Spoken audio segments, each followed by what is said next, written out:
Unang-una, nagpapasalamat ako sa Ay, inyo pangalawa kasi, yan. although yung mga ibang surprises niya medyo na-booking.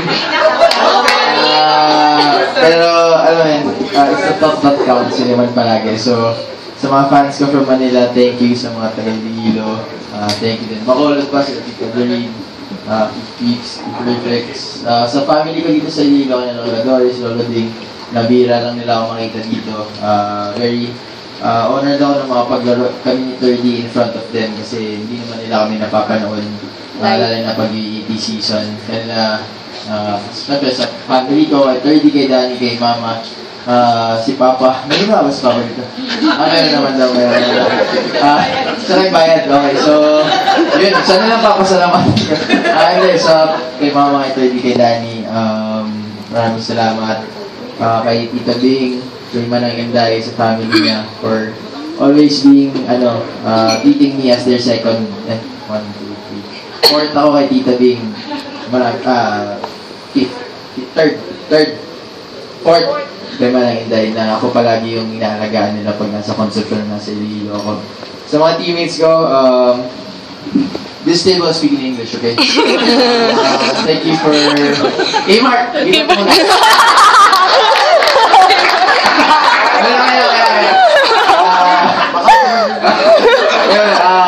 Thank you for always pushing in practice, always making me to improve myself, fighting to improve myself. And I look forward, especially this table, I look forward to playing with you guys for my last year in practice or the UAT. Sa mga teammates ko, sa mga rookies last year na ngayon, sophomores na, maraming salamat. Short lang tayo, pero next year, kailangan natin bumawi. Tagalog talaga dito ninyo. Tapos, sino pa ba? Ayun, ito, kana Tita Nini. Kay Larry, Selena, Ate Bets. Kay Suzy for flying all the way here na overnight lang, di ba? For hosting. Mahal to, mahal yung TF niya, pero free niya ginawa sa akin to. So, maraming salamat. Kay Manoluding Villaruz din and family for always taking care of us here in Iloilo. Pag nandito kami sa mga tournaments or sa mini games. Maraming salamat. Sige pa ba? Yun na lang siguro. Thank you na lang din masasabi ko sa mga coaching staff ko. Next year, tayo? Since my last year kami nila Von, Ponso, di ba ba? Sige, sorry siya.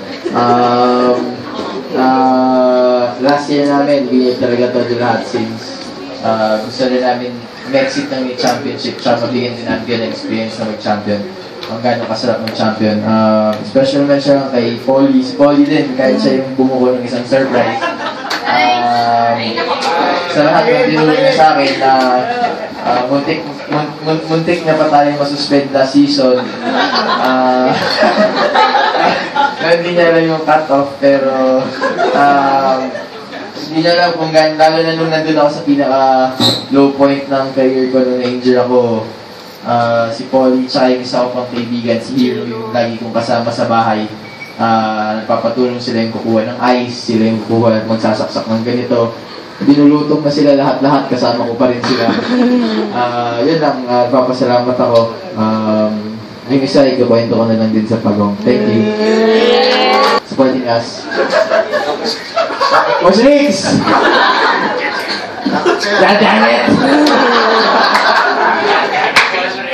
And then, thank you lang. Tsaka sa Breakthrough, of course, for hosting my party. Yan. Thank you.